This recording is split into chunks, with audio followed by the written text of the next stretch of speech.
Hey, this is Jessica from Exploring the Local Life, and today I just wanted to tell you some of the things that either they don't ever tell you about living in an RV, or that, I don't know, maybe they don't tell you enough.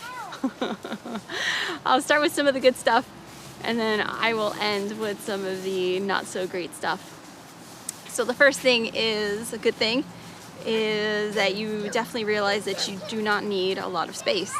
When we were coming into this, we have a travel trailer. We don't have a 42-foot, fifth wheel or a Class A, really long Class A that usually has a lot of storage.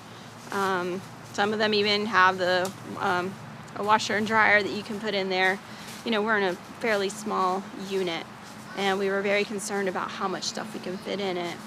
And what we have learned is that there is a lot of space in there, and you don't really need as much as you think you do. I think that's something that was surprising, that once we had packed up stuff and put it in, we were like, hey, we still have extra room. So that was a really nice thing to learn. Also, that if you are at a park and you have your full hookups, it's not really that different from being in a house. You have constant electricity, you have constant supply of water. You don't have to worry about dumping your sewer or any of that stuff. I mean, you're connected to everything, so it's not like a big deal. So that's something that I was like, oh, this really isn't that big of a deal in a way. And for us, the small space has not been an issue. It's nice to be able to go 4 days without cleaning your place, although I don't recommend it. But a lot of times when Robert's home, those 4 days, we're not really home. We're out and about and exploring or just spending time together. So, the place gets kind of messy. But it takes like an hour or so just to organize it on the day that he goes back to work, which is what usually happens. That day that he goes back, I clean everything up and he comes home and he's like, whoa, this place looks great. I'm like, thanks. Something I was not able to do in my regular home. Another thing is that at an RV park, you have everything you need close. I can see and walk to my trailer just fine, and here we are at the playground. The kids can walk there by themselves. I mean, I go with them, but it gives them a little sense of autonomy that, I walk a little bit slower and they get to go ahead of me to find their spot. We're close to the main office. We're close to the dog walk. We're close to the laundromat. That's all really fantastic. It gets us out, forces you to walk, which is good. Get some exercise and get some fresh air. At our RV park is very close to nature. It's more like a state park, I would say, minus the hiking. There's no hiking trails here. Than an RV park. So there's not a lot of cement. There's gravel, there's trees, there's lots of grass. It's very quiet, it's very laid back. And it definitely gives you the feel of more of a, like I said, like a state park or park campground type of place, instead of just sort of like a parking lot with a bunch of shiny machines in it. There's nothing wrong with, obviously, them. We chose this life for part of that, but this one's a little bit closer to nature. So that's something that we really enjoy. So we have a propane stove. It's got 3 burners and an oven that also runs on propane.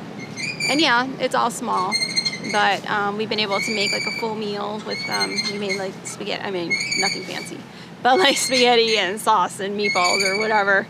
It had all 3 burners going, and it was great. We didn't have any problems doing it. And the oven too, we baked cookies and muffins. We haven't done any chicken or anything, but we made a pizza too. I made a pizza once. And that is how we heat our bagels, make our bagels and things like that. Toast them up. We don't have a separate toaster oven or anything like that. And it's worked really well. No problems there, really. I'm highlighting positives.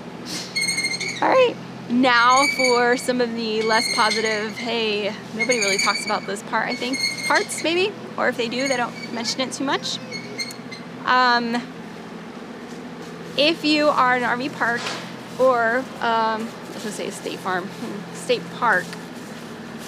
and there isn't a lot of paving and it rains, it's gonna get muddy. And the site where you are is gonna get muddy. So we, actually when we tried to go to Florida recently, you can catch that video later, we broke down. But anyway, we went to Florida, or tried to go to Florida, and we were gone for a few days. And when we came back, apparently it had been raining here at the campground that we are doing another month at. It had been raining and it was just so muddy. My goodness, we were worried about, and we still sort of are, getting stuck. We're gonna attempt to go back to Florida tomorrow, so we'll see if we get stuck or not in the mud.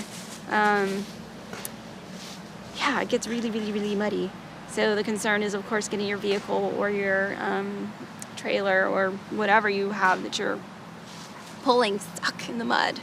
Also, getting mud inside of your vehicle and your trailer or motorhome or whatever you're in.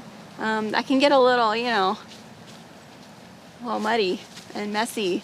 And it's not like, I mean, some people do have the washer and dryer. They could just stick the stuff in and clean it and be done. But like for me, I'm like, okay, so I've got a bunch of muddy clothes and it's nighttime now. So I gotta wait till tomorrow to do it. I don't know, it just becomes like a little bit more of what you would, it's not as easy as it was when we were home, you know, that part. Another thing, bugs.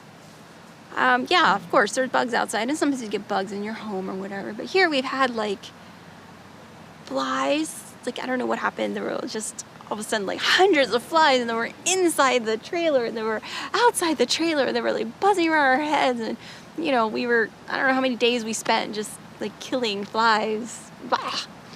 So we finally got that under control. And then we got ants. So it was like a million ants. First there were some ants like in Nadia's bunk area. We got rid of those. We're like, yes, okay, good. And then a few days later, I'm putting away the laundry and I look and I'm like, oh, they were all over like the master bedroom, and they were like crawling into like the closet. I'm like, no! So I've been taking care of those. I'm still actively working on that situation. There's a lot less than there were, but I'm still looking around. I see an ant, I'm like crushing them and spraying them, and so that's something that they don't tell you about, really. I don't think they do they? I didn't remember reading about it when I was looking or watching videos. Now that I'm watching videos, I do see more people, like somebody, I don't know, Pippi Peterson, I don't know if you guys watch her. She just had like a mouse problem that she took care of. I was like, nah, I don't want to get mice, you know? It just, some of those things that happen while you're, oops, I think I just touched the mic. Some of those things that just happen when you're at a place like this. And it's not just us, you know, because I asked around, like, especially about the fly situation. Even the office here, ended up getting a bunch of flies. I don't know where they came from. The ant thing we just picked up at the, when we were in South Georgia there, trying to get to Florida, that's where we picked up the ants, I think, and brought them up here with us. So we got that situation to deal with. Another thing is, well, I think people do talk about this, but you don't really think about it, I don't think, when you're researching it. Maybe you do, I don't know, we didn't. But the variety of pricing in not only laundromats, but also RV parks, it can be, gosh, huge difference in pricing. Like the place that we're at is pretty inexpensive. Not only are their sites inexpensive, but also even their laundromat is pretty inexpensive. Because I've called around to find a new place, you know, just to get Robert a little bit closer on the days that he does have to work, / get us somewhere, you know, where we can explore different cities and locations. And oh my gosh, like there was one place that wanted to charge $180 just for having 2 kids. Like, yeah. Yeah, like it just completely varies. So if you're making a budget to plan ahead, you have to have probably more flexible campground RV park budget, you know, because it can be anywhere from, I mean, I've seen people that are like, yeah, $300 a month to like $1,000. So that's something that I didn't think about really before, or the bug situation. Oh, another negative, even though we love the oven and cooking with propane and stuff, it definitely is an adjustment. Even if you've been cooking with gas all this time, it's just a completely different thing. Like, I don't know how many cookies I've burned, how many times we've set off the fire alarm, in our trailer, or how many times, you know, you turn around for a second and the bacon's like burnt. I'm like, okay, new plan. So that's a bit of an adjustment.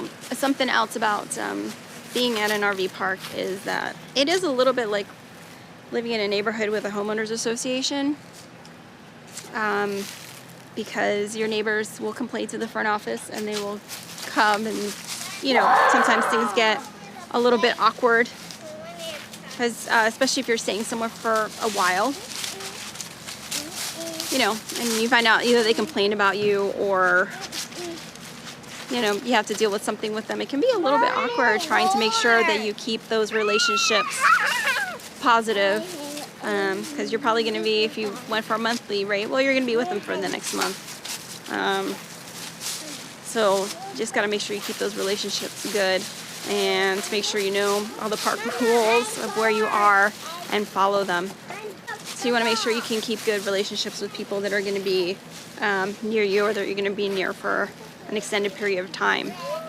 Another thing to keep in mind, if you're not going to be just in the south, I mean, we're in the south in Georgia, but we're in kind of northwest to Georgia, and it gets cold here.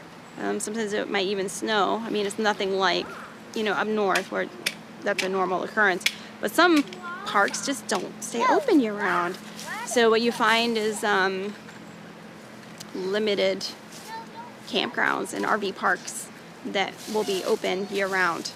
So that means that they fill up a lot with people that are going to be doing month-long stays as well.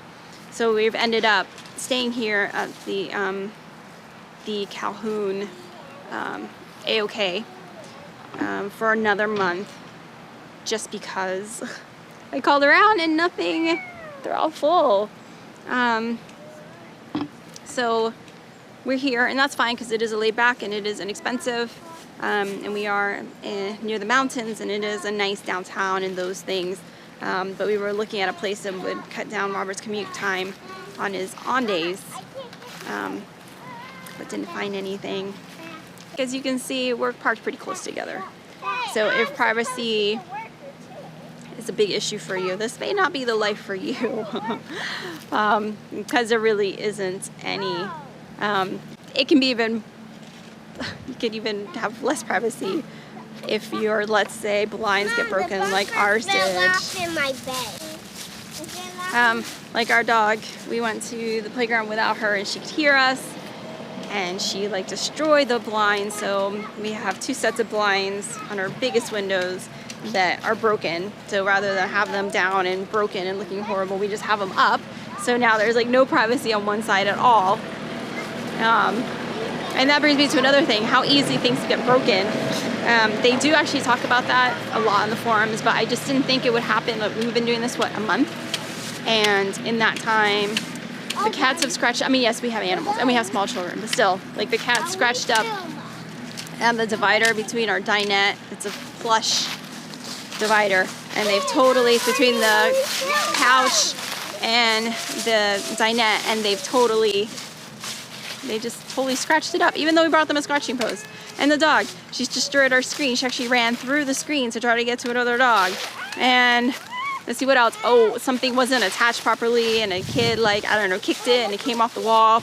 I accidentally knocked our carbon monoxide detector off the wall. It was still working, but I knocked it off the wall trying to climb up to Daniel's bunk. It's just amazing. You're like, really? Everything just falls apart. And they say this when all the blogs and things say it, and all the things you read. They're not built, they're built kind of cheaply, and they fall apart. I mean, a month, and there's so many things already that we have to replace. I mean, knock on wood. I don't believe in knocking on wood. I believe in prayer and Jesus and that, but our appliances and everything else are working okay for now. Everything needs to be replaced, even in a home. The only thing with a home is usually the home values go up. With these things, value does not go up, so you're just putting in money to keep everything running. But we knew that part going in, but again, the how quickly things have started falling apart is quite shocking. So believe it when people say things break, you have to replace it constantly. There's constantly work to it. It's true. Absolutely true. Anyway, for now, that's all that I can come up with for good things and bad things and things that nobody tells you about.